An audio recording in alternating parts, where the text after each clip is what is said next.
Oui, donc la notion de totalité, de totalitaire, de totalitarisme, hein, oui, qu'on entend depuis 50 ans, depuis Hannah Arendt un petit peu, qu'il a remis sur parce que c'est un des verrous sur lesquels... Oui, ça c'est quelque chose... encore en ce moment. Voilà, on nous interdit de parler de beaucoup de choses au nom de ça. Hein, on pose comme on intimide avec ce mot. Oui, comme un thème un petit peu. Voilà. Très rapidement. Dès qu'on parle de peuple, hein, on est totalitaire. Alors, je vais laisser la parole peut-être à Dominique pour qu'il nous précise peut-être ça.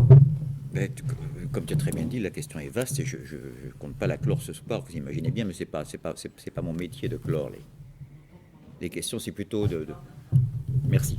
C'est plutôt d'élargir le questionnement initial, hein, qui est mon métier, c'est-à-dire de montrer que le problème dont on discutait jusque-là n'est qu'un aspect d'une problématique plus vaste, etc., et non pas de mettre un point final. J'ai besoin de vous pour ça, si tant est qu'il y ait un point final. Simplement, je voudrais être clair sur les parties où je peux avoir...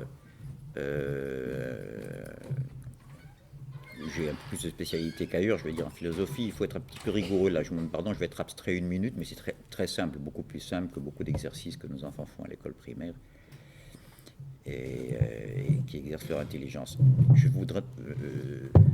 on trouve dans la table des catégories de Kant, je ne vais pas m'égarer là-dedans, mais c'est juste ce détail-là, la catégorie de la quantité, vous allez voir le rapport tout de suite avec la totalité, qu'il divise en 3 parties, bien sûr, hein, comme tous les logiciens. Thèse, unité, un caillou, une unité.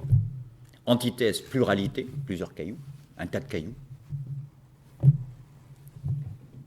Synthèse, totalité. Vous voyez, la totalité, elle arrive en 3e. C'est une pluralité ramenée à l'unité. Je ne peux pas dire que des morceaux de gravier comme ça sur le sol fassent ce que vous appelez, ce que nous appelons, vous comme moi, une totalité. Par contre, une plante, vous dites tout de suite une totalité.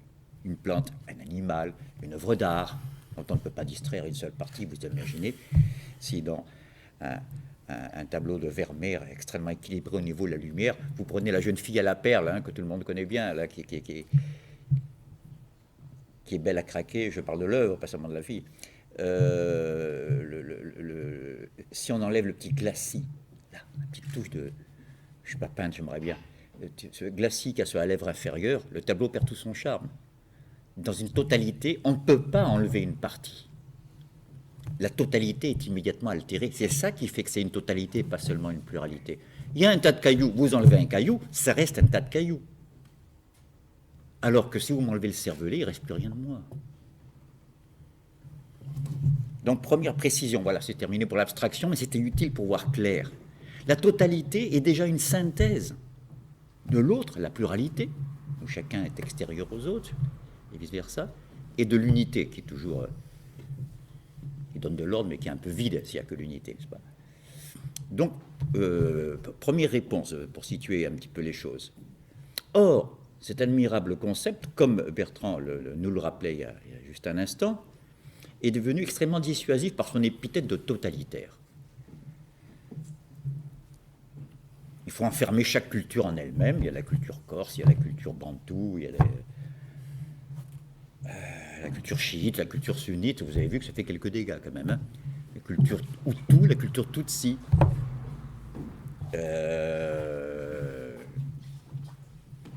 Et puis si des habitudes épouvantables sont dans une culture, il faut le respecter parce que c'est partie de leur culture. Tant qu'on y est, ça ne veut rien dire, ces trucs-là. Donc cette fausse pluralité dont on nous rabat les oreilles au nom d'une valeur que j'apprécie, qui est la diversité. Autant je tiens à la diversité, autant je ne la confonds pas avec la simple pluralité du tas de cailloux de tout à l'heure. Donc qu'est-ce qui fait la différence, justement, entre un peuple et une foule? On le voit bien ici. La foule, c'est une pluralité.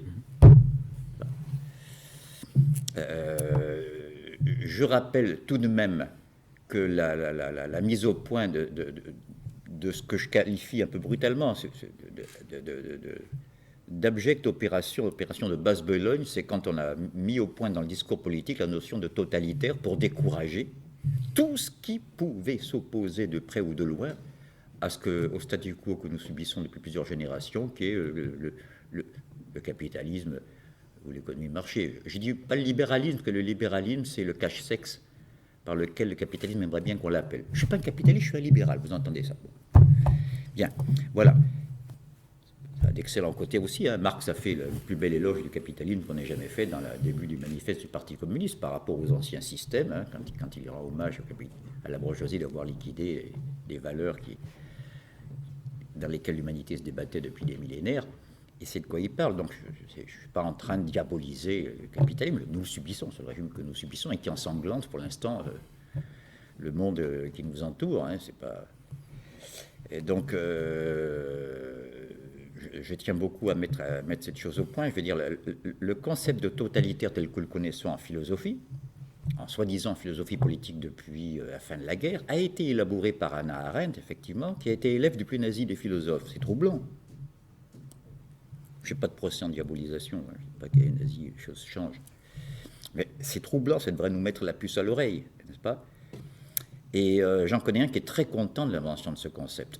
C'est le fantôme d'Hitler. Parce que jusque-là, après Nuremberg, Hitler, c'est une métonymie quand je dis Hitler, les nazis en général, vraiment c'était devenu le mal absolu. Enfin, moi, quand j'étais jeune, c'était le mal absolu, le nazisme. Mais maintenant, il est un peu noyé dans la masse. Ouais, non, enfin, c'est le totalitarisme, pas le nazisme, le communisme. Alors, il se fait une drôle de confusion quand même. Je sais pas. Dans près de 15 jours, il y aura sur la place rouge à Moscou l'anniversaire de la victoire de l'Union soviétique sur l'Allemagne nazie. Pour pas qu'il y ait de malentendu dans ce qui va suivre, je vous signale, je l'ai déjà dit, mais je le répète, que j'aurais été le premier fusillé sous Staline, parlant comme je parle, hein, parce que moi, pour me faire parler sous l'ordre d'un autre, il faut se le veto, mais enfin voilà, je peux dire des stupidités, mais je les assume, enfin, j'aime bien qu'on me les laisse dire. Voilà, donc je suis pas en train de... Et puis je serai à Moscou, je ne suis pas certain que je voterai Poutine, je suis même certain du contraire. C'est pas la question. Je constate que le fait que nous ne soyons pas sous la botte nazie aujourd'hui est dû au plus grand sacrifice qu'aucune nation n'a fait dans toute l'histoire humaine, les 30 millions de morts soviétiques. C'est pas ça qu'on dit à nos enfants. Nos enfants pas vous, pas moi, mais les médias, on leur dit, mais non, c'est le débarquement, le jour J, les Américains, je rends hommage aux 50 000 gamins qui sont tombés sur les plages de Normandie. Pas question d'apporter la moindre ombre à leur héroïsme, à leur courage, c'est pas ça. Je m'aurais même souhaité qu'ils arrivent plus tôt, comme le demandaient les soviétiques depuis 3 ans d'ouvrir un second front. Passons. Je dis simplement que lorsque les Américains débarquent, les soviétiques sont aux portes de Berlin, c'est fini. Les Américains débarquent pour empêcher l'Europe de tomber dans le communisme. Parce que juste avant la guerre, la bourgeoisie, elle disait plutôt Hitler que le Front populaire, il faut se rappeler quand même. Et Hitler avait toujours le portrait d'Henry Ford dans son bureau, dont il était le principal admirateur en Europe. Alors ça, on l'a fait un peu oublier maintenant. Parce que maintenant, on voudrait nous persuader au contraire que tout ce qui s'oppose au capitalisme est hitlérien. Moi, dans les années 50, c'était pas Saddam Hussein, c'était pas Assad, le diable, c'était Nasser. Il y avait la crise de Suez. Ceux qui ont des cheveux de la même couleur ou de la même absence de couleur que les miens doivent se rappeler. Vous vous rappelez, Nasser, c'était vraiment épouvantable. Dans ce pays, l'Égypte, qui est un des plus dramatisés socialement avec ses... Maintenant, c'est plus de 60 millions, mais déjà, il y avait une vingtaine de millions de personnes qui se concentrent sur ce petit ruban vert qui est sur le Nil, tout le reste est en désert. La seule partie utile. Et qui n'a pas de pétrole, comme les pays qui ne sont pas loin, qui ne regorgent pas de ressources. Qui n'avait qu'une chose qui lui rapportait de l'argent, le canal de Suez. Et pour la première fois, il y a un chef d'État qui dit, tiens, au fait, si on récupérait le canal, c'est comme chez nous. On l'a traité tout de suite de nouvel Hitler, déjà, dans les chancelleries occidentales. Et on lui a fait la guerre pour avoir osé donner à son peuple le seul moyen d'avoir un peu d'argent. Tous les bateaux du monde passaient par là, n'est-ce pas? Et les taxes partaient à la compagnie du canal, c'est-à-dire à tout sauf à l'Égypte. Je vous montre ça pour montrer que on n'est pas des perdreaux de l'année, je veux dire, c'est extraordinaire, cette manière qu'a la bonne conscience dominante de diaboliser tout ce qui, de près ou de loin, peut s'opposer à elle. Alors le peuple, c'est pas ça, c'est pas une partie. Donc, merci d'avoir rappelé cette notion de totalitaire. Et je vais être maintenant bien plus précis dans la conclusion et plus exhaustif. Telle qu'on nous le présente, la notion de totalitarisme, elle revient à nous faire croire que partout, l'individu est opprimé par le groupe, par la société. Enfin, bref, la partie est opprimée par le tout. C'est bien ça que tu voulais suggérer tout à l'heure. C'est comme ça qu'on nous présente les choses. Plus ou moins, bien sûr. Enfin voilà, il faut toujours être vigilant et à défendre la partie contre le tout. Moi, je constate que les monstruosités qu'on dénonce, à juste titre, nazisme, purge stalinienne, les monstruosités qu'on dénonce sous le couvert historique de totalitarisme ne correspondent pas du tout à une partie écrasée par un tout, mais exactement à l'inverse. mais à une partie qui écrase le tout. La race unique, qui veut écraser l'humanité, la race. Des surhommes, des Aryens, des dolicocéphales blonds, enfin tout le portrait d'Hitler, grand, blond, mince et zèle. Soyez en passant. Le parti unique. Aujourd'hui, la pensée unique. Bah, c'est de la gauche à la droite, c'est pour ça que Marine Le Pen, elle fait fortune, hein, je veux dire. Elle a beau jeu, hein, de ramasser le drapeau français dans la poubelle où la gauche l'avait jeté. Oui, parce que les autres c'est pareil, c'est la pensée unique. Valls, Macron, Bayrou, machin, je veux dire. Bravo, Bayrou, c'est pas la question. Puis ils disent tous un peu la même chose. Ah, moi, je suis pas dans ces trucs-là, moi, je suis à part, je suis pas dans les... comme elle dit, Marine, l'UMPS. Mais Bayrou, il dit, ah, mais moi, les grands partis, ils se font leur magouille entre eux, moi, c'est à part. De Gaulle disait, et à la gauche, à la droite, moi, je suis au-dessus des partis. Vous savez, c'est pas comme ça qu'ils se distinguent. Donc, faisons attention. Ce qui a été monstrueux dans l'Allemagne des années 40 ou l'Union soviétique des années 30, des grands procès en particulier, c'est le fait, non pas que le tout est écrasé à la partie, mais qu'une partie est écrasée le tout, car le tout, c'est vous et moi. Car si la totalité était au pouvoir, comme nous veulent le faire croire les antitotalitaires, surtout de l'autre côté de l'Atlantique d'ailleurs, si la totalité était au pouvoir, ce serait une bonne nouvelle. Ça veut dire, vous, Madame Bertrand, nous sommes tous au pouvoir. Quand on dit tout le monde est là, ça veut dire qu'on a laissé personne de côté, oui ou non? La totalité au pouvoir, ce serait bien, ce n'est pas le cas. C'est une partie qui opprime les autres. Vous savez, là, on le dit maintenant parce qu'on vient d'avoir les chiffres là, pour l'exercice 2014, il y a 10% de l'humanité qui consomme 90% des richesses. J'y peux rien. Voilà, pour répondre à tes questions. Alors, oui, ça c'est dans le film, on en parle un petit peu, du rapport du tout à la partie. On parle beaucoup de Jean-Jacques Rousseau aussi, hein, puisqu'on s'est vu à Ermenonville. Alors s'il y a bien un penseur du peuple, c'est bien Rousseau.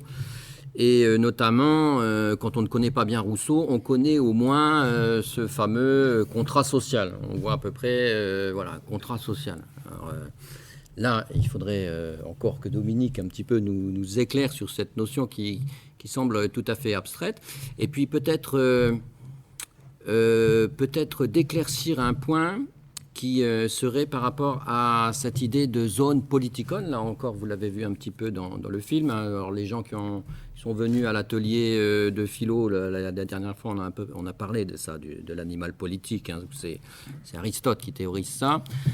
Mais alors, comment, si on définit l'être humain comme animal politique, c'est-à-dire naturellement fait pour vivre ensemble, en gros, hein, pour résumer, comment se fait-il qu'il aurait besoin finalement d'un contrat, hein? C'est-à-dire que le contrat, c'est plutôt l'inverse du naturel, hein? C'est quelque chose de conventionnel, d'artificiel, d'abstrait. Donc, est-ce que Dominique peut nous, notamment chez Rousseau, hein, nous éclaircir si c'est trop complexe, hein, mais il faut des fois être un peu complexe pour revenir à des choses peut-être un peu moins, pour les expliciter. Mais enfin, n'hésitez pas à faire des remarques. Donc, comment on peut articuler cette notion ça peut paraître contradictoire, hein, on est fait pour vivre ensemble. Donc, si on est fait, en gros, pour vivre ensemble, mais pourquoi on aurait besoin d'un contrat, de passer un contrat ensemble, hein, ça devrait aller de soi. On devrait tous s'aimer, on devrait tous... Et puis, bon, on se rend compte qu'il y a des conflits, etc. Enfin, bon, ça ne marche pas tout à fait comme ça. Donc, soit on n'est pas zone politikone, ou soit il nous faut passer par un artifice dont les théoriciens du contrat vont s'emparer. Là, Dominique, est-ce que tu peux nous débroussailler un petit peu la contradiction apparente qu'il pourrait y avoir entre l'animal politique que tout le monde semble être, voilà, le besoin du contrat, et le contrat social, la fameuse notion de Rousseau du contrat social? Effectivement, on comprend jamais qu'on ait besoin qu'il soit nécessaire de mettre au point une institution là où l'instinct suffit. Oui, je joue un petit peu sur les radicaux. Vous ne trouverez jamais dans les législations une loi qui prescrit de ne pas garder ses mains sur le gaz allumé. Pas besoin qu'il y ait des institutions pour ça, parce que vous la retirez vite. Hein. Si par mégarde vous laissez la main sur le gaz. Hein. Je suis en train de dire quoi? Je suis en train que les lois ne prescrivent que ce qu'on aimerait bien faire spontanément. Les lois n'interdisent que ce que spontanément on aurait plutôt voulu faire. Quand je dis les lois, les règlements, je parle de manière très générale, aussi bien les manières qu'on a à table. Quand je dis à mon voisin, servez-vous d'abord, ma voisine, servez-vous d'abord, en perpétuant une tradition, une courtoisie. J'ai une manière de prendre sur moi la partie animale. J'ai faim, moi aussi, ça fait longtemps que j'attends que ça vienne. Hein. Le plat. Si j'étais un zoon, un animal, mais pas politicone, un animal qui serait naturel, je vais y revenir après, je me précipiterais sur la nourriture dès qu'elle arrive. Il paraît que c'est la France qui a le plus d'animaux domestiques de tous les pays d'Europe, donc je présume que vous avez presque tous ici des toutous ou des minous. Et vous avez bien vu qu'un chien, même celui qui adore son maître, tu sais si les chiens supportent n'importe quoi de leur maître, quand ils ont leur gamelle, ils grognent quand on s'approche au moment où ils mangent. Hein, je veux dire, même leurs familiers, ils grognent, ils montrent un petit peu les dents. Mais vous ne voyez certainement pas un chien dire à un autre chien, serre-toi d'abord, mon gros. C'est impensable. Donc, il y a un petit piège dans la notion de zoon politikon qui vient d'Aristote, qui avait très bien vu que la spécificité de l'homme, et il s'y connaissait en matière d'espèces, Aristote, c'est lui qui a fondé la division en genre, espèce, individu, il y a 2000 ans. Et il y a un piège, c'est que quand on dit un animal politique, on a l'impression que la politique fait partie du naturel de l'animal. Non, c'est un animal, mais qui, du fait d'être politique, a quelque chose de complètement monstrueux au sens grec, c'est-à-dire d'hybride, hubris, par rapport à tous les autres animaux. C'est que le côté politique contredit le côté animal. C'est ce que je viens de montrer avec mon servez-vous d'abord, si vous voulez. L'institution mariage exclut que j'aille faire la guerre dans le village d'à côté pour choper les femmes. C'est pas un rapport de force, vous voyez. C'est ça que s'institue. La sexualité est un instinct qui n'est pas au service de l'individu, c'est une illusion que nous avons, hein, comme j'ai essayé de le signaler tout à l'heure, on l'a vu un petit peu dans le film, la sexualité est au service de l'espèce. Par contre, le mariage est une institution proprement humaine. Je ne suis pas en train de dire c'est bien, c'est mal, c'est un problème, chacun fait comme il veut. On est là pour parler de la liberté en dernière instance avec nos histoires, mais voilà, je veux dire. Donc, être animal politique, c'est assumer une contradiction permanente. Et quand je dis une contradiction, c'est pas pour dire que l'homme est l'animal névrosé. Ah, c'est le seul animal névrotique, ça c'est sûr quand il l'est. Mais ça veut dire que c'est riche une contradiction, c'est un challenge. Quelqu'un comme Hegel va dire que la plus haute unité ne s'obtient que lorsque là où on a affronté la suprême contradiction. L'esprit ne conquiert sa vérité qu'à la condition de se retrouver soi-même dans l'absolu déchirement, si je me souviens bien. Voilà. Puis après tout, hein, pour ceux qui sont chrétiens, il est bien dit dans l'Évangile qu'il veut sauver sa vie, la perdra. Donc il y a une partie que l'homme a dû perdre, consentir à perdre dans le contrat, d'accord, pour le vivre ensemble. Un grand poète que j'aime beaucoup, le poète Hölderlin, poète contemporain de Hegel et camarade de Hegel à l'université d'ailleurs, qui est contemporain de Napoléon en gros, et des guerres de l'Empire et de la Révolution, a ce petit aphorisme laconique: à la chute du fleuve, les villes. Il avait remarqué, partout où il était allé à Heidelberg et tout, que les villes s'établissent là où le fleuve a un petit décalage, une petite chute, une petite cascade. Ça veut dire que l'homme doit abandonner un petit peu sa voracité, l'homme individuel, sa voracité initiale pour le vivre ensemble. Mais il gagne tellement. Et là, je vais citer le texte de tout à l'heure, n'est-ce pas ? Lorsque Rousseau fait le bilan de ce que l'homme a perdu et a gagné en passant de ce qu'il appelle l'état de nature à l'état civil. Et c'est le texte qui... Je vais vous citer le texte qui fait immédiatement suite à celui que Bertrand a eu la présence d'esprit de faire figurer dans ce film. Texte si dense, et ça tombait très bien. Après avoir donc... dit que dans l'état de nature, l'homme n'est qu'un animal stupide et borné, c'est seulement dans l'état civil, lorsqu'il n'en abuse pas, qu'il devient un être intelligent et un homme. Il dit, pour ne pas se tromper dans ses compensations, partons de termes faciles à comparer. Vous voyez, là, on est vraiment presque dans la comptabilité. Qu'est-ce que je gagne, qu'est-ce que je perds, hein. Et il dit ceci: ce que l'homme perd en étant dans l'état civil, c'est sa liberté naturelle, mais il gagne la liberté civile. Et il précise, la liberté naturelle n'a pour borne que les forces de l'individu. Ça devient précis. Chacun de nous est né avec une puissance, on dirait ailleurs, une puissance d'agir, une possibilité d'agir, une liberté naturelle, qui a pour borne les forces de l'individu. Bah, dites donc, ça va pas loin. Bon, d'accord, moi je fais 50 kilos, je suis pas très costaud. Mais déjà, quand nous étions bébés à notre naissance, ça allait pas loin, notre liberté, si elle allait aussi loin que les bornes de l'individu. N'est-ce pas ? Et alors que vous voyez, tout ce que...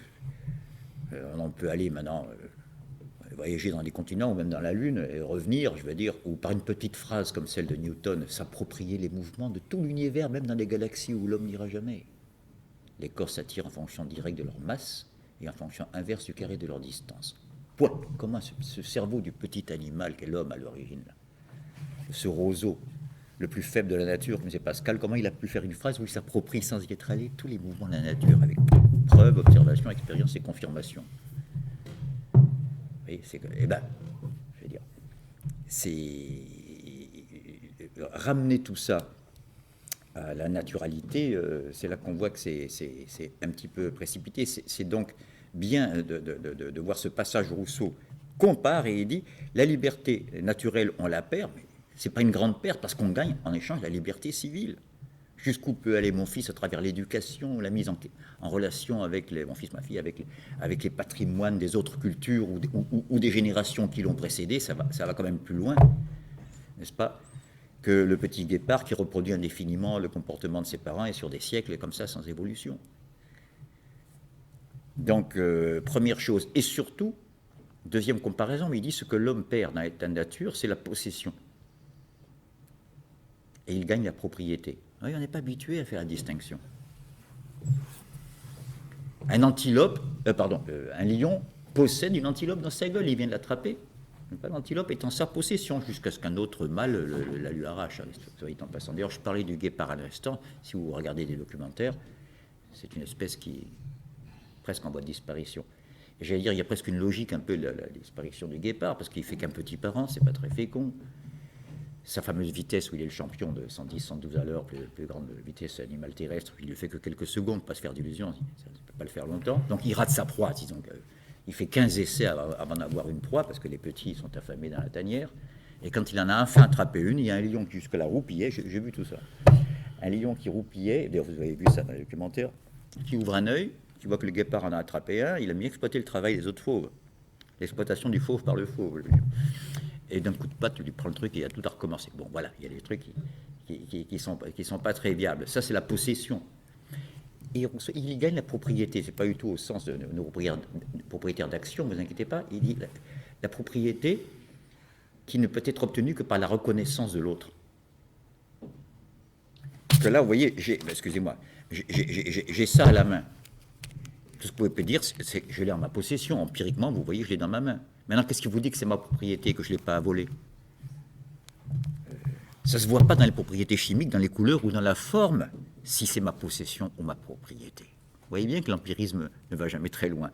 Il faut faire l'histoire de cette chose. Qui l'a produite, comment elle est arrivée dans mes mains, pour voir qui en est le propriétaire. Bref, je ne vais pas vous faire perdre du temps. J'en suis propriétaire soit lorsque je l'ai produite moi-même, matériellement, soit lorsque j'ai donné pour l'obtenir un argent qui correspond au travail qu'il a produit. En principe, ça devrait être ça. Donc la propriété suppose la reconnaissance de l'autre. S'il n'y a pas l'autre, je peux toujours dire c'est moi, c'est à moi, c'est à moi, c'est à moi, et il me bouscule. Parce qu'il est aussi possesseur que moi. Je veux dire, ça devient un rapport de force.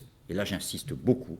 N'est-ce pas ? Le contrat social commence lorsque la force disparaît au service du droit. On ne soupçonne pas l'importance de ce terme. Mais je suis très inquiet de voir les théories naturalistes revenir à la mode depuis plus d'une génération maintenant. Parce que ce qui règne dans l'état de nature, c'est précisément la force. Je viens de le montrer avec le lion et le guépard. Et je ne sais pas si c'est vrai que c'est ça qui règne dans l'humanité, mais ce dont je suis sûr, c'est qu'il y en a que ça arrangerait. Vous avez l'admirable dialogue de Platon qui s'appelle Gorgias, qui préfigure un petit peu en ce sens la pensée de Rousseau, sans aller jusqu'à... Mais on a souvent fait le parallèle, et jusqu'à la liberté comme principe absolu. Mais le texte de Gorgias de Platon, dans lequel ce problème est abordé, où il y a un petit nasillon, il n'y a pas d'autre mot, qui s'appelle Calliclès avant la lettre. Vous allez voir que ça ne change pas le discours, qui soutient devant Socrate que celui qui doit régner dans la cité, c'est celui qui vaut plus. Celui qui vaut plus et qui possède plus a toujours raison contre le plus faible. C'est la loi du plus fort. Voilà. Alors, insistons bien là-dessus, tant que c'est la force qui règne. Et la grande coupure avec Rousseau, pour revenir à ce que disait Bertrand, c'est pas qu'ils disent « Ah, c'est pas bien la force, c'est pas bien, c'est méchant, il faut la remplacer par le droit ». Je ne suis pas en train de dire ça, parce que ce serait insuffisant. Il dit pas ça, il dit « C'est faux, c'est pas comme ça que ça marche, c'est un mensonge ». S'il y a des règnes stables, c'est qu'il y a autre chose que la force. Quelque part, les gens y trouvent leur compte. sinon le pouvoir ne reste pas longtemps au pouvoir, s'il a vraiment l'ensemble. D'ailleurs, par rapport, dans le dialogue de Platon dont je vous parlais, par rapport à Calliclès qui soutient que c'est la force qui fait la valeur, la vraie valeur, vous entendez ça aujourd'hui avec les losers, les gagneurs. C'est ben oui, il y en a qui sont nés pour gagner, d'autres sont nés pour perdre. Vous savez, c'est pas si vieux. Et avec la crise, ça a un peu pris de... Mais quand même. Et Platon, Socrate lui dit, bon, ben allons-y alors, mettons que ce soit la force, c'est quoi la force? Parce que c'est ça qui est le plus important. Ben oui, la force physique, quoi. Ah bon, ben dans ce cas-là, la cité dans son ensemble, physiquement, sera toujours plus forte qu'un individu, qu'un roi ou qu'un tyran tout seul. Donc c'est bien la cité qui a raison contre lui. Ben non, c'est pas ça, je voulais dire, il n'y a pas que la force physique, c'est aussi les plus malins, je veux dire ceux qui ont la force de l'intelligence. Change tout le temps de critères. Drôle de notion, la force. Voilà, méfiez-vous de ces notions-là. Hein? Et ce qui est sûr, c'est que c'est l'ordre qui règne dans la nature. Mais ça, c'est pas bon signe, parce que c'est l'absence de liberté. L'ordre naturel, c'est la Lune qui tourne autour de la Terre. Ça, c'est ni culturel, ni historique, ni humain. Ça, c'est naturel. Eh bien, elle n'a pas le choix, la Lune. Hein. Si des fois, il lui arrive de se dire, si j'allais tourner un peu autour de Mars pour me changer les idées, non, non, non. Parce que Newton l'a dit, n'est-ce pas, c'est le corps le plus lourd, en fait. C'est la plus grosse masse, la Terre, qui est là. Et donc, elle est condamnée à tourner autour du plus gros, du plus fort. Mais ça, c'est l'ordre de la nature.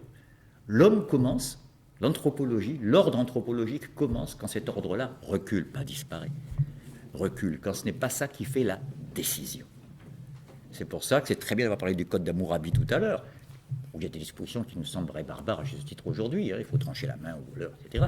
Mais c'était un progrès, que le rendu de la justice ne dépend pas de mon caprice du moment, du prince, de ses délires du moment, mais d'un texte commun à tout le monde. Voilà, je ne vais pas monopoliser, parce que le débat va sûrement revenir, mais pour nous ramener à ce peuple proliférant, que j'aimais bien comparer aux feuilles des peupliers, parce que ce peuplier a un mouvement qui va vers le haut. Hein. Quand vous regardez un peuplier, il a un côté vertical que n'ont pas tous les arbres, ascensionnel un petit peu, et quand il frémit au soleil et dans le vent comme ça, et un côté tranquillement ascensionnel qui me fait penser à ce qu'il y a de meilleur dans les séquences historiques des peuples.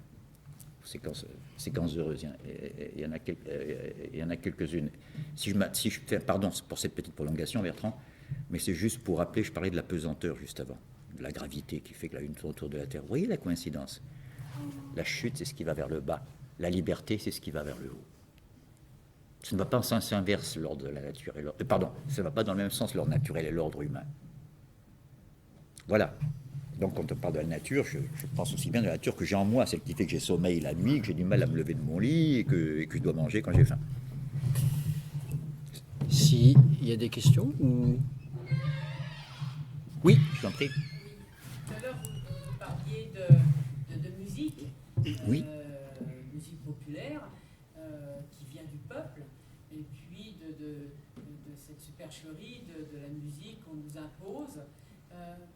Question que je me posais, et effectivement, bon, je suis d'accord avec vous sur le fait qu'il y a des musiques qui s'imposent à nous, mais justement, est-ce que le populaire, à un moment donné, ne peut pas s'approprier ces musiques-là pour les rendre populaires, quelque part? Très très bonne question, musicalement et philosophiquement, si je peux me permettre. Oui, alors, je vais bien préciser ma pensée. C'est là qu'on voit que l'épithète populaire est à interroger, c'est notre sujet. Et je suis très heureux que vous me passiez par la musique, en l'occurrence ici la consommation musicale, pour y voir plus clair. Lorsque je parle de musique populaire albanaise, corse ou esquimau, vous voyez bien des choses très différenciées, avec une diversité heureuse, et heureusement.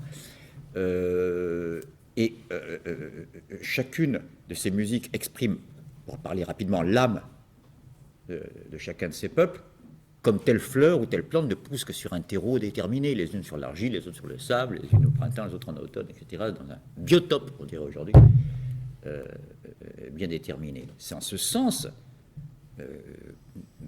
que la musique populaire a un sens positif pour moi, elle garantit une diversité. Et vous dites que la musique populaire pourrait utiliser ces musiques-là, les musiques du marché, si je puis dire, pour enrichir leur propre répertoire. Je vais même plus loin dans votre sens. Je constate que ce qu'on oppose à la musique populaire dans la langue, hein, je ne fais pas de jugement de valeur, je ne dis pas que l'une est meilleure que l'autre, ce qu'on oppose en général, c'est la grande musique ou la musique classique, etc., ou la musique savante. Le plus souvent, c'est musique savante par rapport à la musique populaire, c'est plus précis. Parce que dans la musique classique, il y a des choses très légères, il n'y a pas que... Mais dans la musique classique, il y a la musique savante. L'art de la fugue, hein, chez Bach, attention.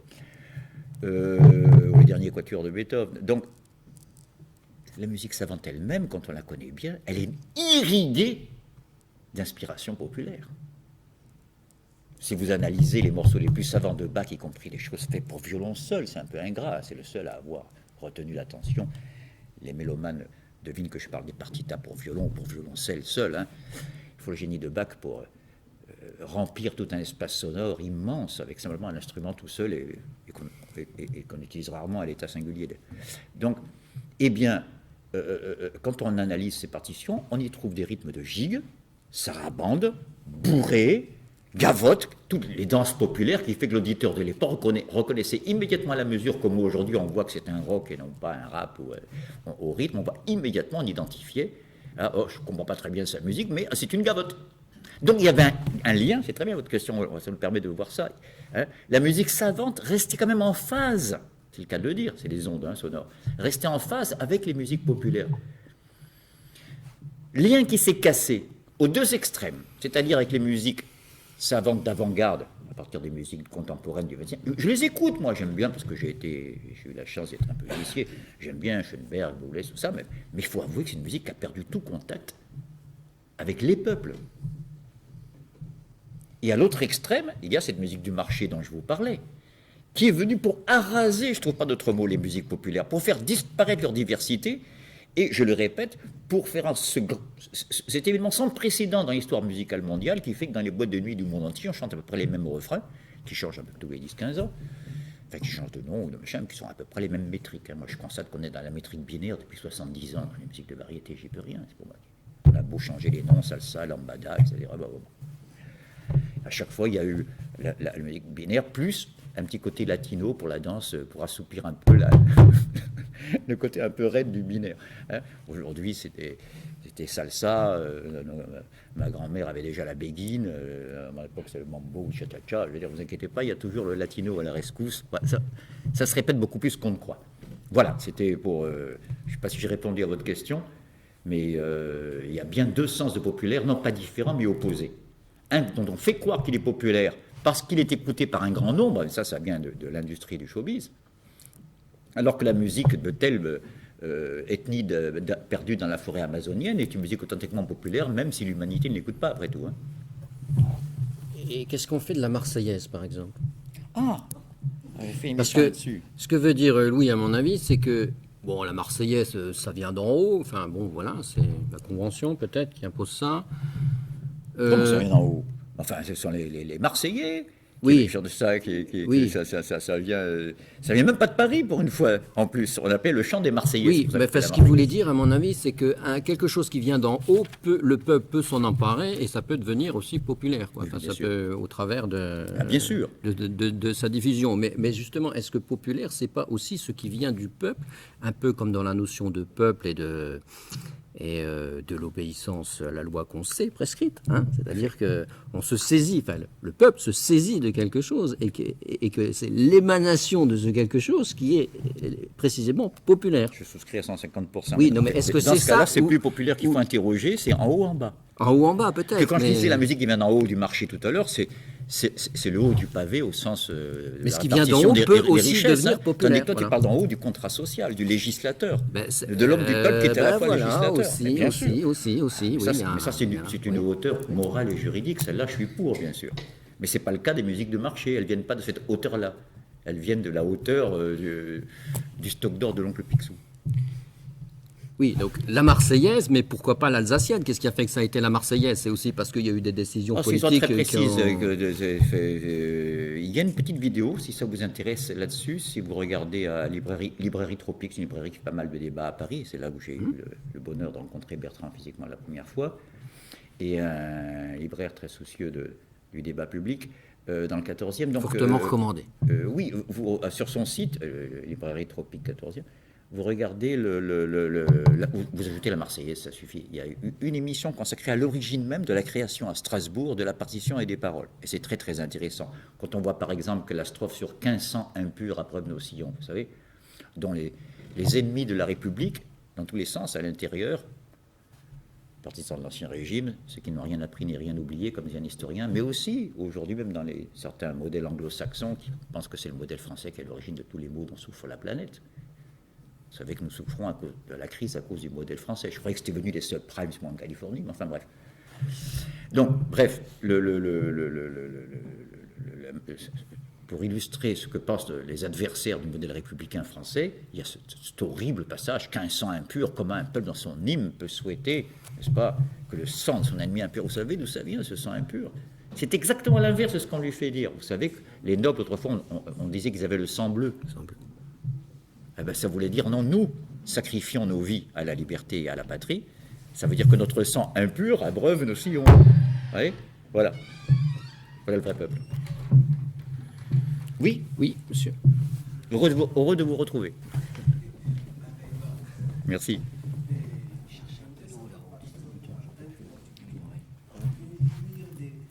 voudrais savoir en tant qu'individu, jouir de la même liberté d'une part sans faire partie d'une communauté où il faut faire partie d'une communauté pour avoir le droit de la République.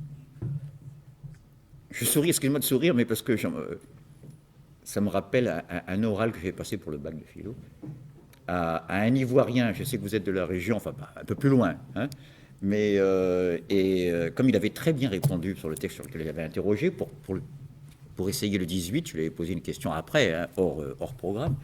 Est-ce qu'à votre avis, on est plus libre dans la société ou dans la nature? C'est un peu le sens de qu'est-ce que j'y gagne, moi, à troquer la petite liberté de manœuvre que j'ai comme ça tout seul dans la clairière ou dans la forêt, hein, pour aller affronter l'autre avec les multiples règlements qu'on imagine. Alors, bien sûr, je savais qu'il allait me répondre, comme beaucoup, on est plus libre, bien sûr, dans la nature. Il me semble que je peux aller à gauche, à droite, etc. J'ai dit, oui, mais ça veut durer combien de temps? Tu vas avoir faim? Vite. Ah oui, ça c'est vrai. On oublie cette nature-là. Il y a des contraintes aussi. Alors, je réponds à votre question maintenant précisément. Il y a des contraintes dans la nature. Par exemple, il faut manger pour vivre. Ce n'est pas la seule, hein, mais il y a celle-là. Gardons celle-là pour y voir clair. Et puis, dans le monde humain, l'état civil, comme dit Rousseau, il faut respecter le feu rouge, par exemple. Ça n'a rien à voir. Mais si vous regardez bien, le « il faut manger pour vivre » ne souffre pas d'exception. Alors que le feu rouge, alors vous répétez pas à partir de là ce que je dis, hein. On est en France, on est un peu resquilleur, il est 3 heures du matin, je suis un peu fatigué. Non, il ne faut pas le faire, hein, pour les jeunes. Voilà, des fois on est tenté, on peut griller le feu rouge, il ne faut pas. Mais on peut. Vous voyez la différence avec, alors qu'on ne peut pas vivre sans manger. L'illusion de croire qu'on est plus libre dans la nature, qui ne souffre aucune exception à sa nécessité. Le jeûne a des vertus. Tout à fait, exactement. Donc c'est une manière de répondre à votre question. C'est une manière de répondre. On a l'illusion de penser qu'on est plus libre. Pourquoi? Parce que, et là je crois que je vais dans le sens, il me semble que vous voulez, corrigez-moi si je me trompe, on subit tellement d'injustice dans l'état social que nous vivons et de trahison du contrat, que lorsqu'on se retrouve tout d'un coup dans la forêt en train de ramasser les champignons, ou rien du tout à ramasser d'ailleurs, on se sent tout d'un coup très libre, et on a raison. Parce qu'on fait une parenthèse dans l'effroyable histoire de ce que Rousseau appelle la servitude et la domination. Mais ce n'est pas la société, là, qu'on rejette. C'est cette société, précisément, définie par le rapport de la servitude et de la domination, et non pas par le contrat et la liberté. Oui. Rousseau n'a pas une haine aussi excessive de la société, mais de cette société-là, plus précisément. Tout à fait. Voilà. Je vous en prie, madame. Oui, Anne-Marie. Vous ne croyez pas qu'il y aura toujours des hommes qui voudront dominer les autres? C'est ce qu'on veut nous faire croire. L'important, ce n'est pas qu'ils le veuillent, c'est qu'ils y arrivent à dominer, bien sûr. Dans toute l'histoire, Non, mais je sais bien, c'est ce qu'on veut nous faire croire. Alors on le répète, on a dans la tête, le capitalisme a besoin qu'il y ait les méchants. Et donc pour toi, c'est naturel. Non. Non. mais je pense que c'est dans la nature humaine Ah bah alors. Ça revient au même. Oui. Ça revient au même. qui veulent dominer les autres. Bien sûr, mais vous avez raison, mais je vous donne raison. Moi compris. On a tous été parents, on a envie que les enfants, à un moment donné, ils fassent exactement à la seconde. Mais le problème, c'est le bon régime politique, c'est pas de supprimer ça, on peut pas, vous avez raison. Mais c'est de supprimer qu'ils puissent imposer leur volonté, ce qui n'est pas du tout pareil. Vous voyez, quand je parlais du code d'Hammurabi tout à l'heure, c'était un peu pour faire comprendre ça. Bien sûr que je vois une chose qui me plaît derrière la vitrine, je n'ai pas les moyens de la voir. Bon, j'ai envie de la voir. C'est pas pour ça que je vais casser la vitrine et me l'approprier. Il y a des règles. Et c'est un petit peu la même chose. J'ai envie de la femme de mon voisin, je me fais une raison. Vous voulez que je vous dise J'en ai plus. Les institutions sont faites pour ça. Justement, donc, vous avez raison de dire qu'il y aura toujours une partie de faire ce qui me plaît plutôt que ce que je veux, si vous voulez, si je peux me permettre de rétablir cette nuance, que le film explicite très bien d'ailleurs. Mais le problème de l'institution, c'est de faire en sorte que chacun ne fasse pas ce qui lui plaît.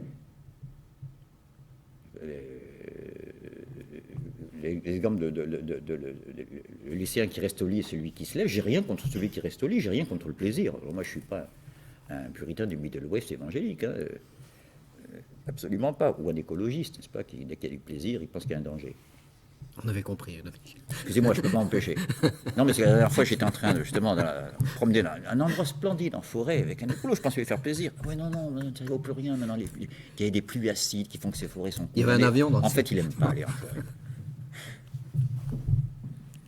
Voilà, bon, voilà, je ne sais pas si j'ai répété un petit peu à votre question, mais voilà, je suis d'accord avec vous sur le constat. Bien sûr, il y a un égoïsme d'animal, nous sommes animal au départ. Mais l'institution humaine est faite justement, l'éruption de l'homme dans l'être, c'est pour qu'il n'y ait pas seulement cet ordre naturel qui règne, mais qu'il y ait autre chose. C'est un extraordinaire challenge. C'est ça l'image de Dieu, si j'étais chrétien, si j'étais religieux, n'est-ce pas? Attention, une chose et son image, c'est très différent. Hein. Mais l'image de Dieu, c'est ça, chez l'homme. C'est cette étincelle de liberté, tout de même. Tu entends le vent, tu ne sais ni d'où il va, ni d'où il vient, ni où il va. Vous voyez, l'esprit, ça ressemble bien à la liberté. Voilà. Oui, Claude. Question que je ne sais pas très bien formuler, mais enfin je vais y arriver. Je voudrais parler surtout des images.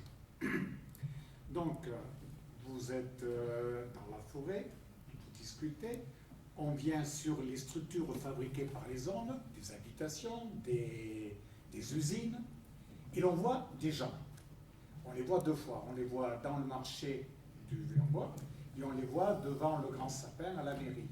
Oui. C'est des gens, c'est des foules. Le rapport entre tout ça, la structure fabriquée par le peuple, les usines, les maisons, les habitations, les pavillons, les hommes, et puis la foule qui est là, béate et qui attend. Le rapport, dans l'image. Oui, alors l'idée c'était effectivement au départ de filmer le peuple qui travaille, le peuple qui s'amuse, le peuple... Oui, mais oui, mais c'est à la fois le peuple physique, c'est-à-dire que sur la place de la mairie... Oui, ben, le rapport ouais. entre toutes ces images-là. Donc, c'était à la fois, effectivement, le peuple rassemblé sur la place de la mairie, c'était les Charlie, hein, c'était au lendemain, c'était les manifs Charlie, là.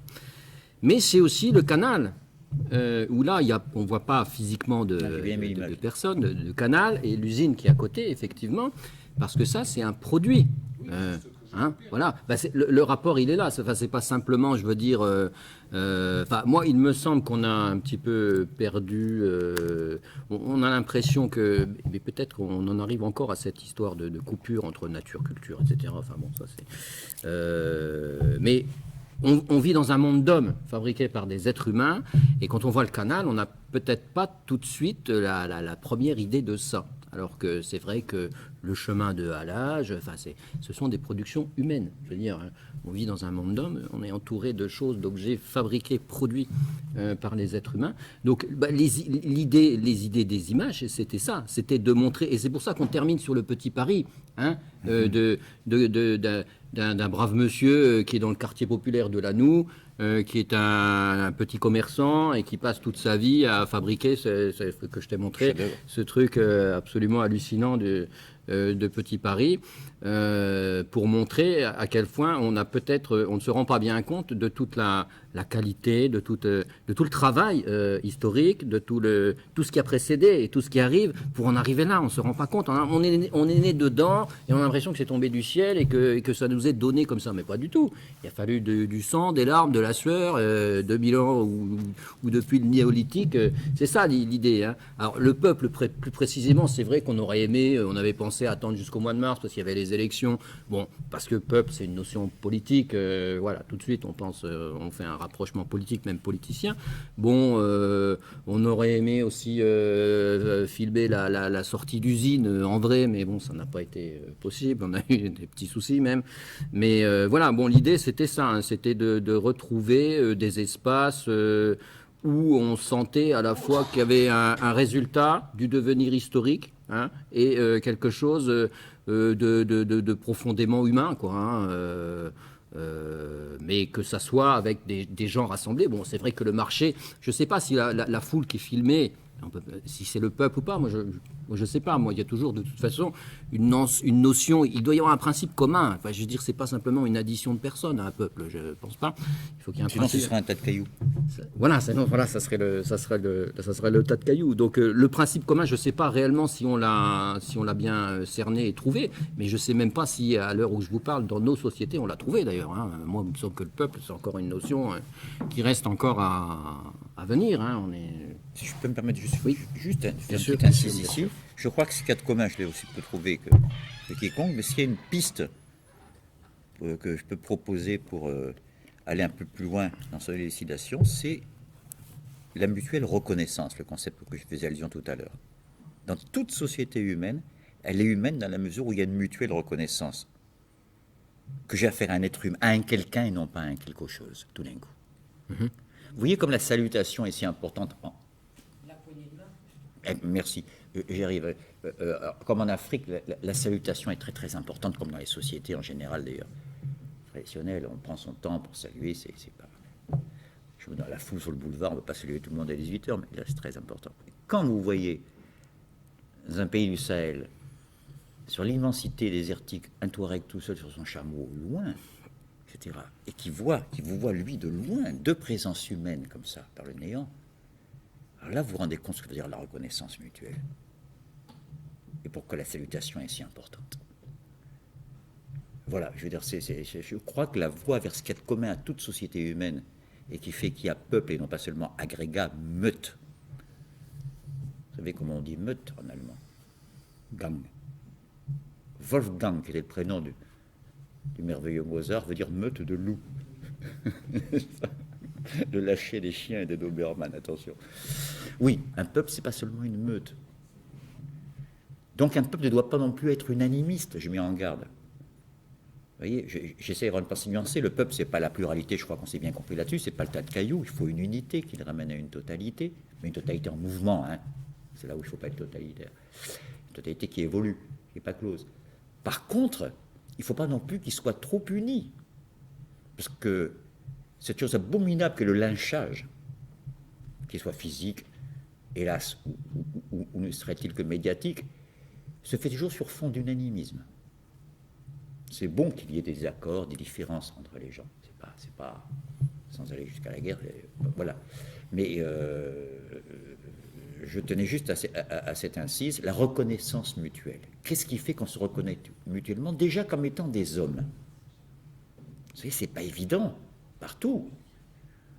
Lorsqu'on a ramené les premiers orang-outans en Europe, c'est Diderot qui raconte ça. Il y a un évêque qui voit un orang-outan qu'on venait ramener de Java dans une cage, il le regarde un peu perplexe, parce que pour la théologie c'est important, hein, l'homme a une âme, les animaux n'en ont pas. Et l'évêque a dit, parle et je te baptise. Au commencement est la parole. Voilà, je m'arrête là. Oui, et Samuel. C'était sur cette discussion sur l'image, justement, le film, il réussit bien à ne pas tomber dans le piège de vouloir donner une image du peuple. Ça, en fait, c'est pas possible, on y arrivera pas. Moi aussi j'ai apprécié ça.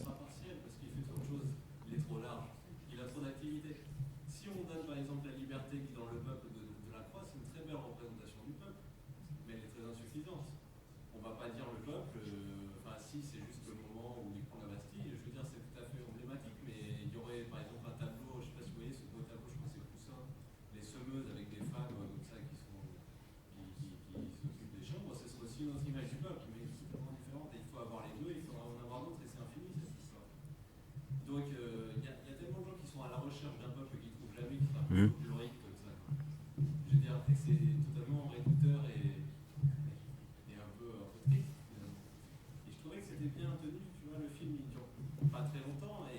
images qu'ils donnent, c'est vrai que parfois c'est ambigu. Est-ce que c'est une foule Très diversifié. dans des entre-deux comme ça?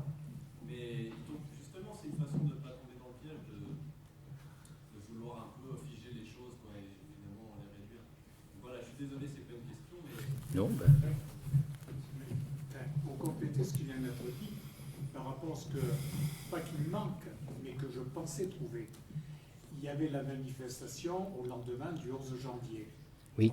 On y a participé en tant qu'individu, on s'est rapproché d'autres individus. Le regard, la réciprocité. Il y a eu des manifestations parce qu'il y avait des pertes d'emploi ou des revendications de travailleurs. On y participe. Je pensais que l'on aurait cet écho dans l'idée de la construction d'une identité pour échapper aux cailloux. Clair. D'accord. Mais bon, le Charlie, c'est un peu ça quand même, hein. Oui, mais je pensais qu'on le verrait bien. Oui, alors bon, il n'y a pas eu de grosse manif dans le coin. Il n'y en a pas eu du tout Il y en a d'ailleurs. pas eu du tout, On ouais. a voulu. À Saint-Dizier, il y avait du monde. Hormis celle de quoi Charlie, mais de un Charlie, mouvement tu veux social, dire? il y en a- Si, il y a eu des bricoles. Enfin, Ah des non, bricoles. non, non. Localement, on a voulu filmer principalement sur la ville. Ah oui. Oui, oui, on n'a a pas fait... souhaité, il y a des conflits dans d'autres villes de la région, mais on a voulu se consacrer sur la Ah ville. oui, oui, oui. De On partir a, de Vermenonville jusqu'à Saint-Dizier. On a fait Hermanenville, Saint-Dizier. C'est vrai qu'on aurait pu aller, je sais pas où. Sur le chemin, à la limite, par un conflit. Sur Oui. le chemin. Pas trop compliqué pour des choses si graves, surtout comme le racisme. Faites vos statistiques historiques, tout simplement. Vous ne me croyez pas sur parole, vérifiez et mesurez. Chaque fois qu'il y a eu des périodes de chômage, on voit revenir le racisme. Il ne faut jamais oublier ça. Ça permet de bien poser le problème du racisme. Ce n'est pas un problème de race, le racisme. Il est évident. Récemment, je ne vous donne pas son nom, mais j'ai un compatriote corse qui m'appelle affolé. Je te rappelle le petit village de, je ne vous dis pas où, tout petit hameau. On était, 240 habitants, et bien maintenant il y a 45 Portugais. Je lui dis, et alors non, il n'a pas trouvé de danger. Mais je lui dis, qu'est-ce qu'il y a? Ils bossent, ils font des maisons, ils font même mieux que nous, hein, les Portugais. Ça va, ils savent faire des maisons. Et ça s'est toujours fait comme ça. La Corse, c'est quoi? Tu viens d'où, toi? Je vais dire. On est presque tous. On était 10 000 après la Grande Peste en Corse. Je vous le dis entre nous, il n'y a plus que 10 000 Corses après la Grande Peste. Alors les fantasmes pour savoir si on vient des Ariens, des Sémites et machin, ça nous fait rigoler. Après, pour repeupler la Corse, c'est tous venus de l'Italie, la plupart, puis un petit peu d'Espagne, du Maghreb beaucoup. C'est un mélange, vous voyez. Nous sommes tous des mélanges. Mais on oublie tout ça dès qu'il y a plus le plein emploi. Pourquoi? Parce qu'immédiatement, c'est les minorités visibles qui attirent l'attention. J'ai pas de boulot parce que tu es là. Parce que tu m'as pris mon boulot. On commence toujours par attaquer celui qui vient d'ailleurs, n'est-ce pas, et qui nous a pris... Regardez ce qui se passe au Kenya actuellement, c'est épouvantable. Le Kenya, en Afrique du Sud, c'est épouvantable aussi au Kenya, mais en Afrique du Sud, pays où les populations noires ont souffert comme nulle part ailleurs de l'apartheid et du racisme, nulle part, à part peut-être une certaine époque aux États-Unis avant la ségrégation, une minorité noire a tellement à ce point souffert.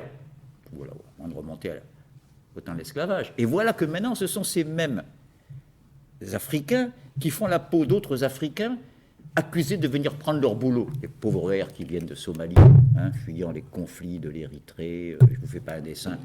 Voilà, c'est la misère humaine, ça. Mais vous voyez tout de suite que le racisme, ce n'est pas du tout ce qu'on veut nous faire croire. Ce n'est pas une question de race, le racisme. Les Arabes sont très, très bien accueillis en France. Ne vous affolez pas, je n'ai pas fini. Quand ils descendent au Georges V, qui s'appelle roi du Maroc et qui sont émirs. Dans le port de Nice. Port de Nice. Ou quand c'est ceux qui financent le PSG, hein? Vous savez bien, c'est pas une question d'arabe, vous inquiétez pas, ou de noir. Voilà. Moi, Corse, j'ai été pris comme métèque en Allemagne, ils ne savaient pas que je comprenais l'allemand, ils croyaient que j'étais un travailleur turc immigré. Moi, je comprenais ce qu'ils disaient. Voilà, c'est comme ça. Donc, vous voulez pas qu'il y ait de racisme, il faut rétablir plein emploi. Alors moi, je voulais souligner un passage dans le film qui m'a un peu désespéré. C'est notamment quand tu parles de Pascal et des qualités. Oui. Puisque Pascal, il nous dit, et à vous comme à moi, qu'on n'a jamais aimé personne. Et qu'on a toujours aimé que des qualités.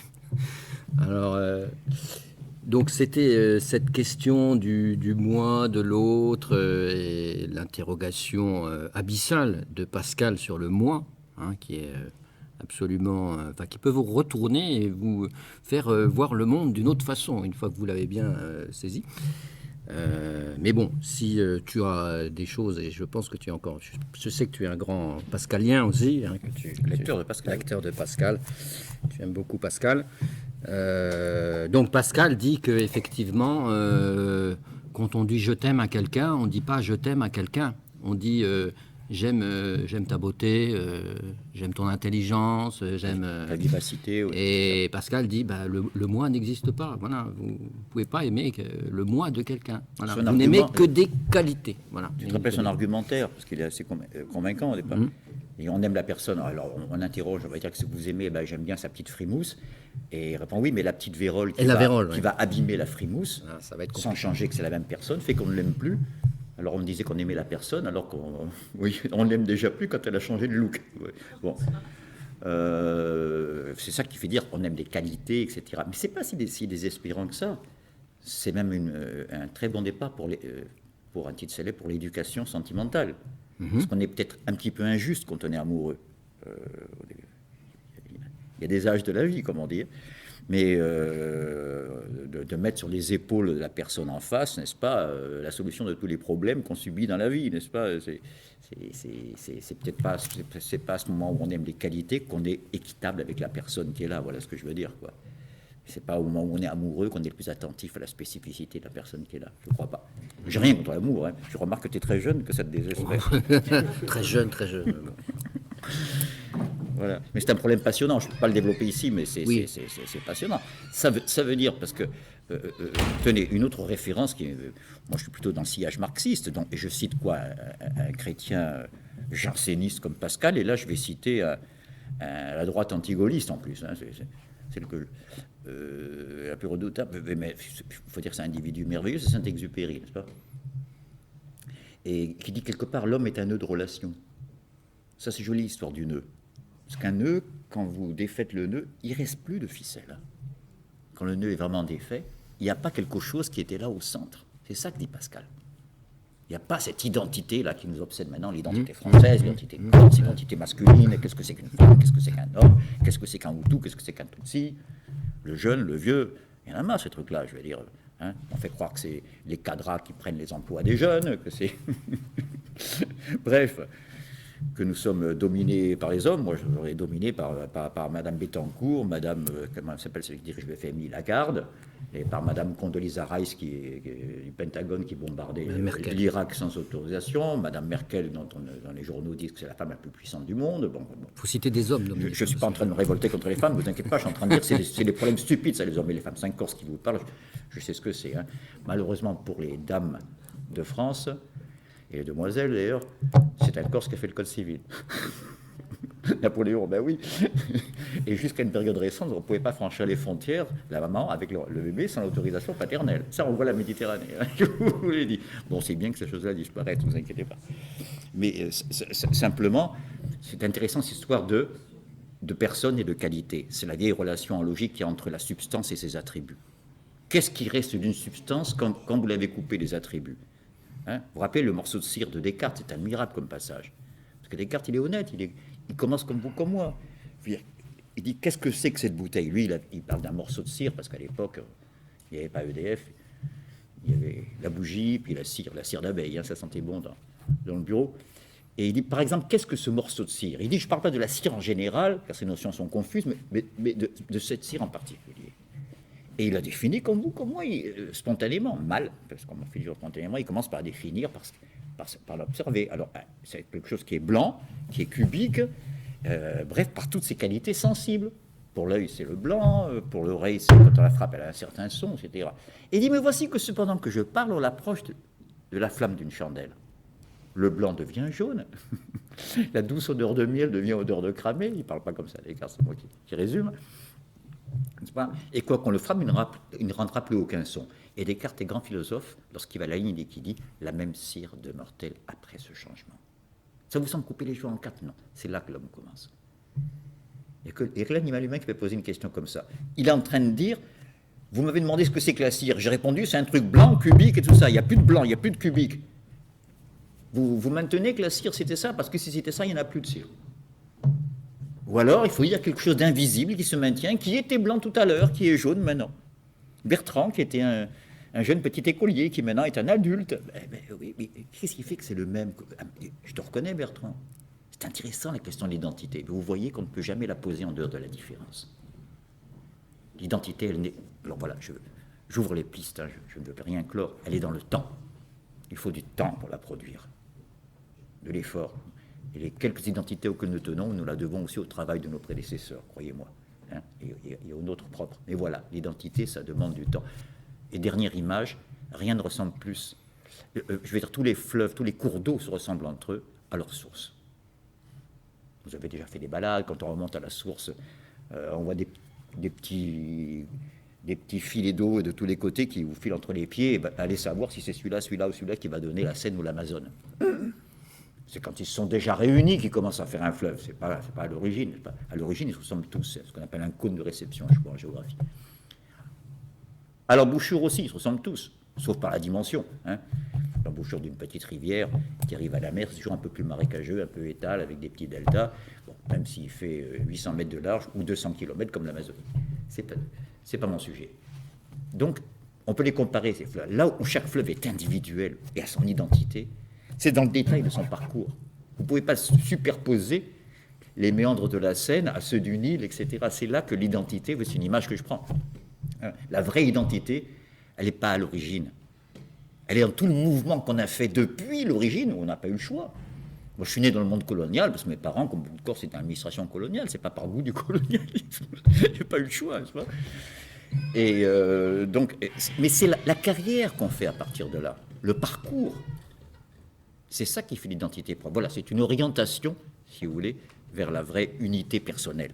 Et je crois que ce qu'on aime chez les personnes, pour revenir à ce qui t'avait été vérifié à juste titre chez Pascal, justement, c'est cette oscillation permanente entre une unité qu'on sent et qui vous échappe en même temps. Hein, parce qu'elle n'est jamais, heureusement, définie, spatialement arrêtée ici et maintenant. Voilà. Je ne sais quoi. Très bien, exactement. Et le presque rien. Et le presque rien. Oui.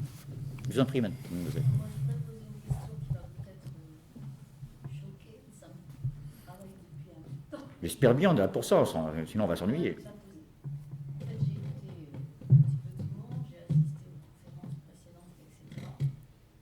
Et ce qui me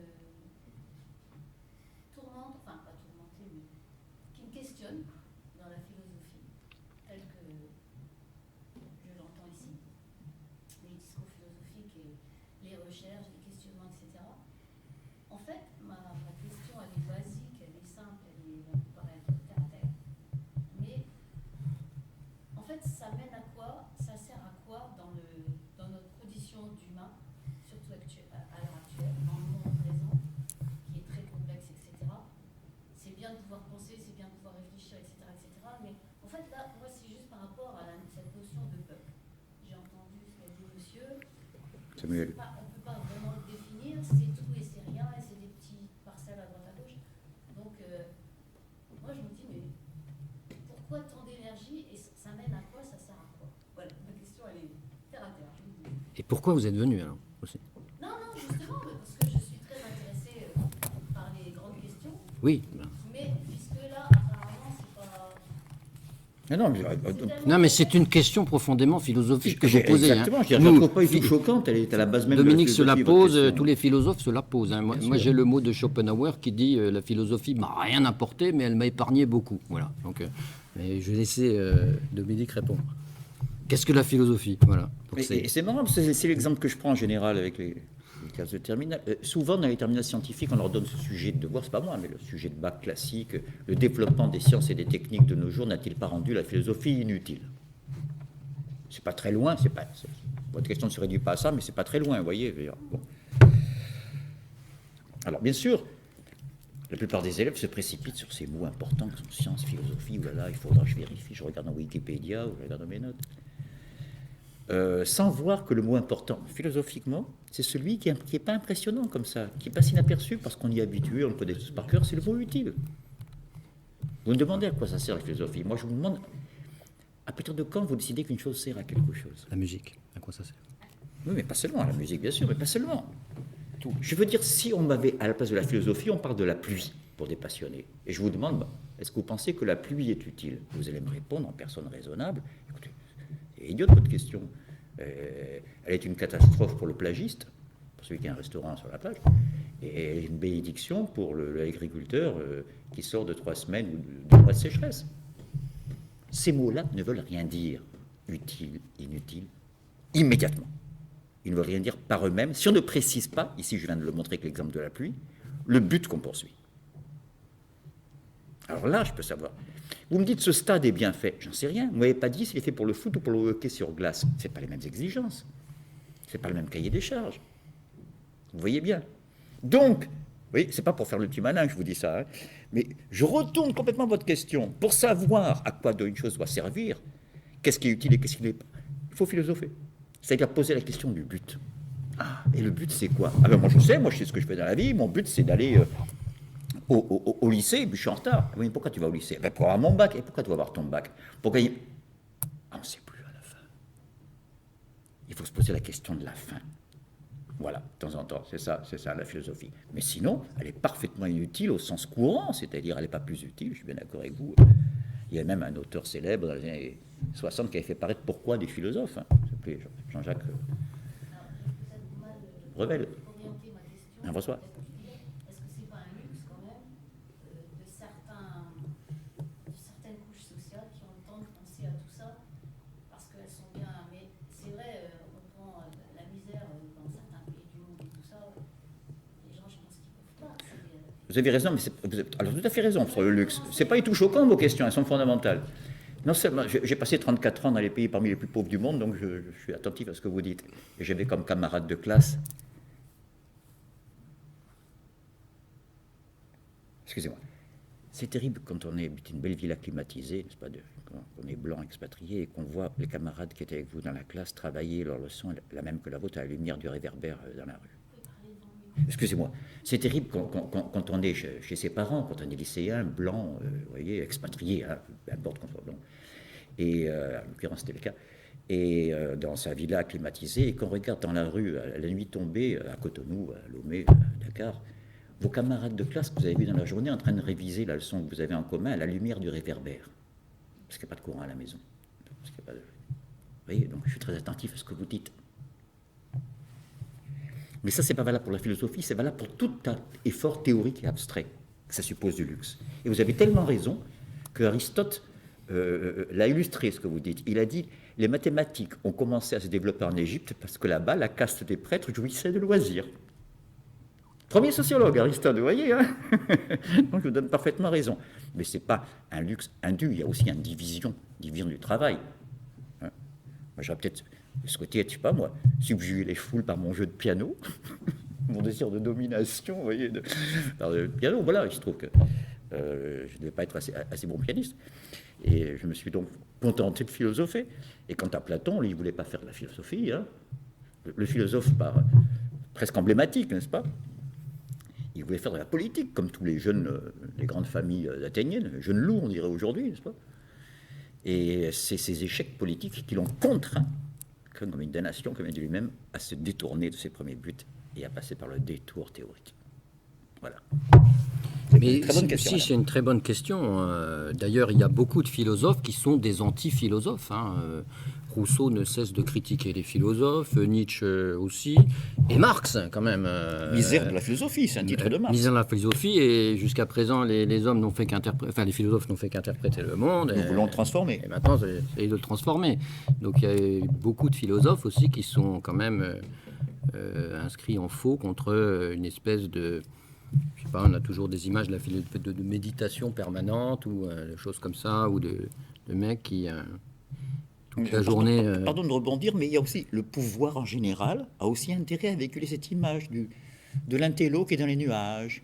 C'est moins dangereux. Oui, il s'occupe pas de nos affaires. Oui, et ça remonte à l'Antiquité. Parce que... Thalès, tu connais l'histoire. On dit qu'en regardant les étoiles, Thalès est tombé dans un puits. Oui. Donc dès l'Antiquité, la foule ironie sur celui qui, dans ses spéculations, ne voit même pas qu'il y a sous ses pieds. Tout à fait. Parce que, est-ce qu'à l'inverse, on ne peut pas dire aussi que les grandes théories philosophiques ne sont pas à l'origine des grands bouleversements historiques? Si vous prenez Marx, alors là, est-ce qu'on peut dire ça sert à rien Marx avec il y a eu quand même quelques conséquences concrètes et directes. Et Rousseau, le siècle des révolutions, 25 ans avant, il annonce, il prophétise, nous arrivons au siècle des révolutions. Nous approchons de l'état de crise et du siècle des révolutions. Voilà, donc sans Rousseau, je ne sais pas si on peut dire sans Rousseau, pas de Révolution française, mais quand même, il y a une préparation des esprits qui fait qu'il y a un bouillonnement à un moment donné intellectuel qui se produit au sein d'une société, qui est repris après par les pouvoirs dominants, les clercs qui sont imprégnés de tout ça, et puis ça fait des rebonds dans la société, et puis on en arrive à des grandes coupures, des grands changements qui sont aussi... au IVe siècle avant Jésus-Christ, qui sont à Rome, que vous retrouvez, il y a une éclipse de 1500 ans à peu près.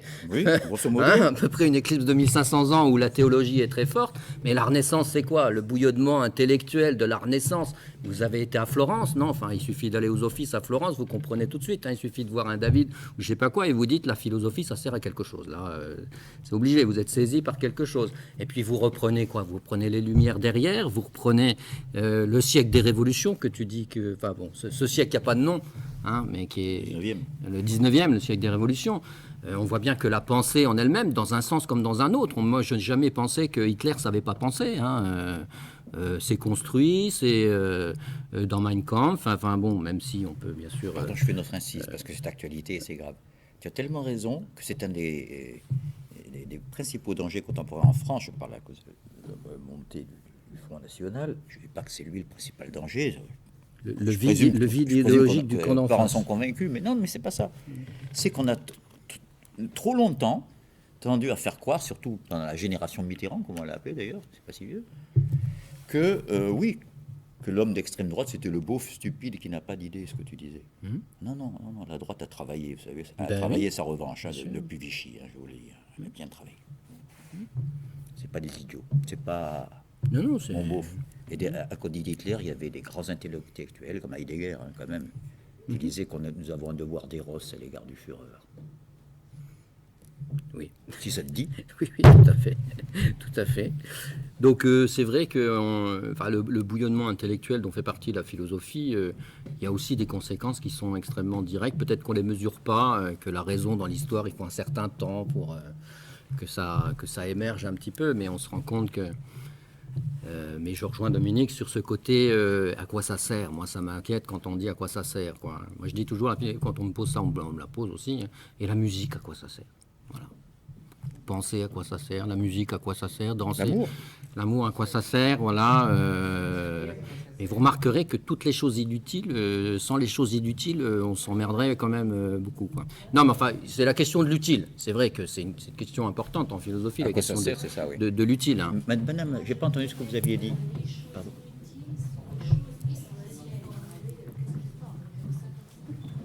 Absolument. Oui, madame. Nietzsche disait que sans la musique, la vie serait une erreur, par exemple. C'est madame, vous vouliez dire quelque chose? Madame, je crois que vous avez peut-être intervenu, je n'ai pas entendu.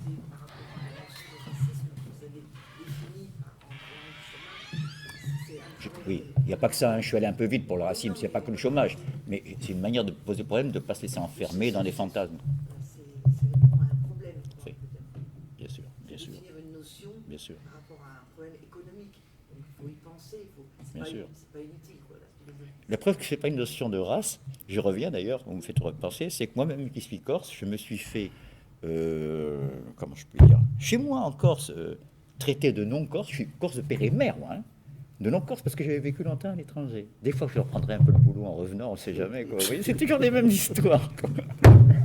Et là, pourtant, c'est les mêmes sens, c'est les mêmes noms, c'est la même langue, la même couleur.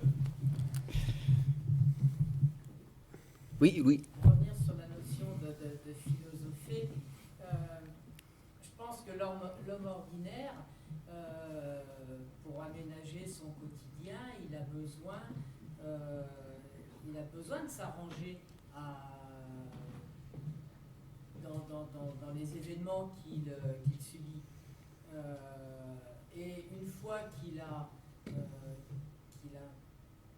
subvenu partiellement à ses besoins fondamentaux, à un moment donné, il s'interroge sur le sens aussi simple et basique que ça puisse être de comment arranger ce quotidien pour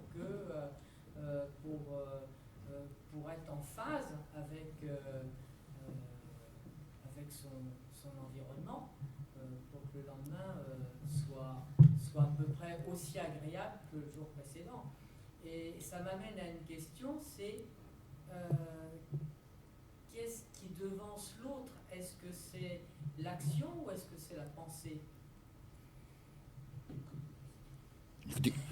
Je suis impressionné, Sénégie. Oui, il y a des bonnes questions. Là, le niveau monte de plus en plus, ça va devenir. Je peux répondre rapidement. Ah oui, bien sûr. Là, je pense que tu vas te régaler même là. Mais oui, très bonne question. Pas trop longtemps, mais oui, là, c'est. Non, je vous renvoie. Il vient pas souvent, Louis, mais quand il vient. Je vais être plus bref, mais prenez l'écrivain allemand le plus connu, Goethe. Contemporain, lui aussi, vous voyez, de Rousseau pratiquement, de Bonaparte, très marqué par la génération Rousseau. Son œuvre la plus connue, Faust, qu'on l'ait lu ou pas, le Faust de Goethe, voilà. Au tout début, son personnage, il y a une scène où il dit, bon, je vais dans son antre, là, dans son laboratoire, cabinet, comme on voudra, docteur Faust, c'est-à-dire point, hein, Faust. Je vais traduire le Nouveau Testament. C'est un problème obsessionnel chez les Allemands. Hein. Vous savez que le plus grand acte politique de Luther, c'est d'avoir traduit la Bible en allemand. Et il est là, et il dit, au commencement était la parole. Ça ne va pas être une bonne traduction, ça, parce que la parole, comment la parole, je ne peux pas dire à la parole, à la montagne change de place, et elle change de place, c'est pas possible. Alors, au commencement, c'est un peu votre question, hein. Alors il dit, au commencement était, je dirais, la force. Hein, ça paraît un peu plus concret pour la force comme cause des choses. Je dis, mais la force, on les trouve dans des choses indignes aussi. Et il dit, là, l'esprit m'inspire, et au commencement était l'action. Point. Oui, ça arrive comme votre question, elle est essentielle. En fait, je leur enverrai un peu dos à dos. J'ai pas dit les deux ont tort, les deux ont raison. Hein. Ça acheverait de désespérer Madame derrière. Et pas du tout. Il y a un progrès à chaque fois. Mais il faut quand même passer par des étapes. Ce que je suis en train de vouloir dire, c'est que dans les deux cas, on a affaire à une action. Dans le cas de la parole, aussi bien, hein, souvent on dit c'est des mots, mais il faudrait passer aux actes. Mais il y a des personnes qui passent 40 ans à souffrir à cause des mots qu'ils ont entendus. Combien d'anorexiques, je pense surtout aux filles ici, parce que statistiquement, elles sont plus affectées, souffrent de mots. Absolument, de mots intériorisés, pas qui font mal. Hein.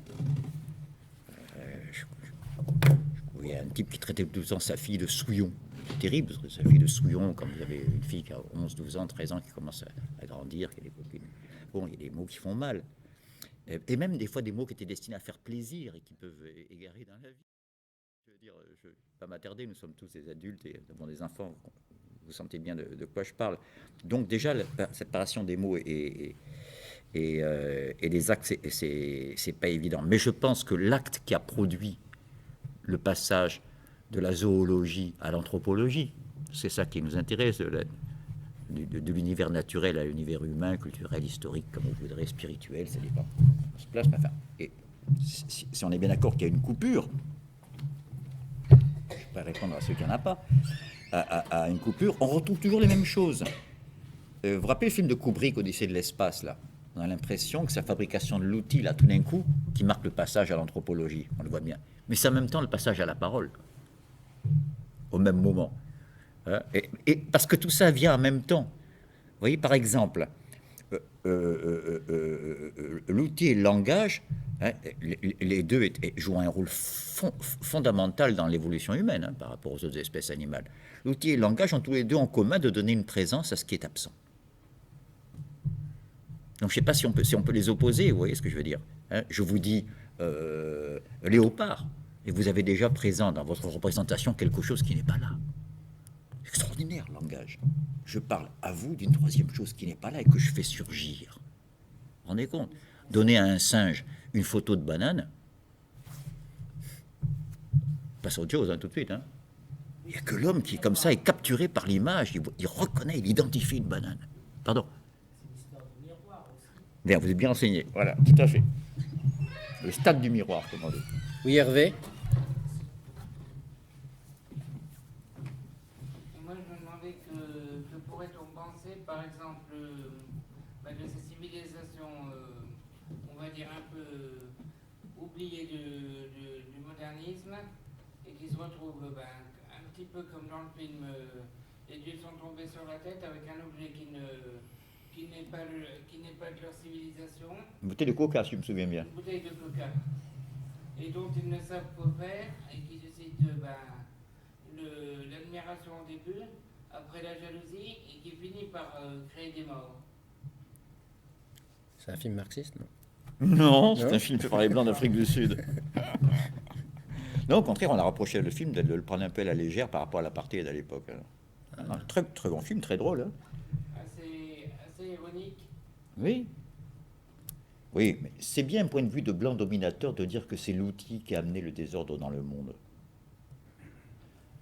Quand quelqu'un est assassiné par un autre, par un couteau, c'est pas le couteau qu'on envoie en tôle.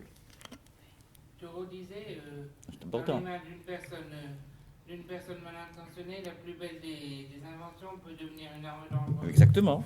Parce qu'avec le même couteau, je peux couper l'appendicite et sauver quelqu'un de la péritonite et qu'elle allait le faire mourir dans les minutes qui viennent. Tout à fait. Donc, je m'abstiens de faire comme trop d'écolos le procès des moyens. Derrière les moyens se cache l'utilisateur. C'est lui, vous et moi, qu'il faut mettre en question. C'est pas l'outil. Que ce soit un couteau, une massue, un silex éclaté ou une centrale atomique, c'est jamais que des outils. C'est pas ça qui sème la zizanie, c'est la manière dont on les gère collectivement. Bien, on va prendre encore une ou deux questions et puis on mettra un terme au débat, s'il y en a ou il n'y en a pas.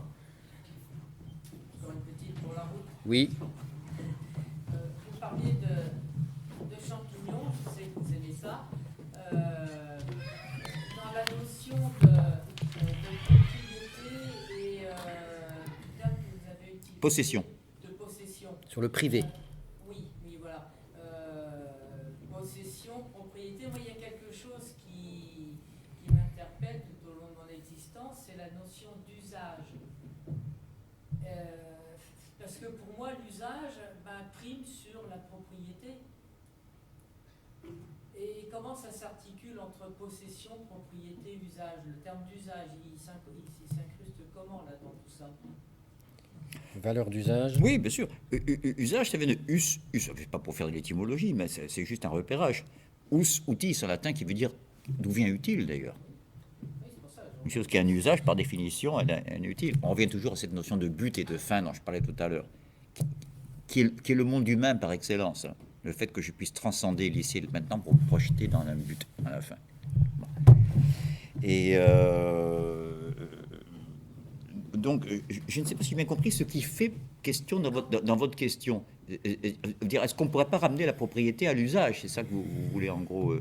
Est-ce que l'usage n'est pas un fondement suffisant de la propriété? C'est ça que vous voulez dire? Par exemple. Ah oui, mais s'il n'est pas contesté par d'autres, c'est toujours pareil. Chez Locke, c'est ça. Hein. Parce qu'on est dans l'abstrait, là, comme dirait Madame tout à l'heure, très justement, ça n'engage pas beaucoup. Hein. Par contre, lorsqu'il s'agit d'un puits en période de sécheresse, là, vous ne pouvez pas dire à celui qui veut se désaltérer, l'usage veut que c'est plutôt moi qui m'en sers. Vous voyez ce que je veux dire? Et il faut avoir vu en fin de saison sèche, puisque je reparle du sud du Sahara, mais c'est une image, quand les mares deviennent de plus en plus petites, vous savez, avec l'évaporation, et qu'il reste 7 à 8 crocos dans la mare, il y a de la baston. Hein, quand il n'y en a plus pour tout le monde, quand même. Hein, il n'y a rien de pire. Et, pardonne mes obsessions, mais ce que je ne pardonne pas au haut AUX pouvoir d'aujourd'hui dans les pays les plus riches que nous habitons, je n'ai pas dit que nous sommes riches, mais nous habitons les pays les plus riches, où l'espérance de vie est près de 90 ans pour les femmes. 42 ans au Niger, l'espérance de vie, où j'ai passé quelques années, à côté du Mali. Et que ce sont ces pays où on vit le plus vieux, etc., et où on guette tout le temps. On a toujours peur du danger de la moquette qui va me donner la leucémie ou de... Donc voilà, c'est quand même très, très, très important ce qu'on est en train de dire. C'est pour ça que vous avez raison de ramener l'usage ici. Ce qui me fait peur dans l'idéologie d'aujourd'hui, c'est qu'on fait toujours croire que les ressources sont limitées. On dit ça de plus en plus souvent. On croyait avant que tout était possible, maintenant on sait que la Terre, les ressources sont limitées. Enfin, on commence à peine à effleurer l'univers, n'est-ce pas? Et on dit que les ressources sont limitées, c'est qu'on voudrait bien politiquement, et ça me terrifie, réduire l'humanité à cette mare aux crocos dont je vous parlais, hein, où on ne reste plus que 8 crocos dans la mare et qu'il y en a un qui va tuer tous les autres, hein, sinon pour survivre. C'est pas des relations entre hommes, ça. C'est pas des relations entre hommes. On n'a jamais... Il y a 20 fois plus d'habitants sur la Terre qu'il n'y a pas si longtemps. Il n'y a jamais eu une telle production de nourriture. Avec la production d'aujourd'hui, on pourrait nourrir 2 fois l'humanité actuelle, au moins. Il y a un proverbe africain qui illustre un peu ça. C'est un grain de blé a toujours tort, un grain de maïs a toujours tort devant une poule affamée. Devant une poule affamée? Oui, c'est joli. Proverbe africain. Oui, je ne le connaissais pas. Je ne connaissais pas. Non, je connais ce proverbe africain qui disait que c'est quand ils disent aux Européens, vous avez la montre, nous avons le temps.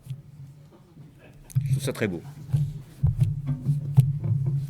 Bien, eh bien on va remercier Dominique. Merci Jean-Lisée, merci Bertrand, et merci de vous déplacer, et merci de votre patience.